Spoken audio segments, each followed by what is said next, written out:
দিয়ে আপনারা সংগঠন যদি ভালোবাসেন তাহলে সংগঠনকে বোঝাতে হবে এবং জনগণের পাশে থেকে কাজ করতে হবে।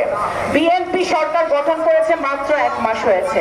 এই 1 মাসের মধ্যে অনেক কর্মসূচি কিন্তু মাননীয় প্রধানমন্ত্রী ইতিমধ্যে ইশতেহারে যা আছে সেটা শুরু করেছে। আমি আপনাদের ক্ষুদ্র মানুষ হিসেবে, আপনাদের বোন হিসেবে, আপনাদের মেয়ে হিসেবে এই নগরকান্দা সালতায় যদি যেন কোনো দুর্বৃত্তি না হয়, কোনো দুর্নীতি না হয়, যেন কোনো সরকারি মদতে আমার নাম ব্যবহার করে, শামা ওবায়দের নাম ব্যবহার করে যেন করে কেউ অন্যায্য কাজ করতে না পারে, আমি ইতিমধ্যে সবগুলো সরকারি অফিসে আমি আমার পক্ষ থেকে সেই চিঠি গেছে, সেটা আপনারা নিশ্চয়ই অবগত আছেন।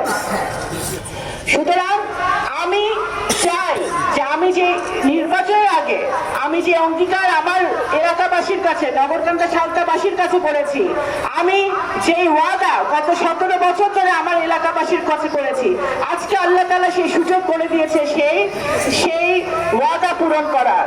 আমি ইতিমধ্যে আমার 2 উপজেলার আমার যারা ইঞ্জিনিয়ার আছে, প্রকৌশলী আছে, আমাদের যারা কর্মকর্তারা আছে তাদের সাথে কথা বলেছি যে অতি দ্রুত সম্ভব প্রত্যেকটা ইউনিয়নে যে রাস্তাঘাট দরকার, প্রত্যেকটা ইউনিয়নে যে আমাদের রাস্তাঘাটের অভাব, ব্রিজ কালভার্টের অভাব, আমাদের মসজিদ মন্দিরের অভাব, সেগুলো খুবই শীঘ্রই শুরু হবে।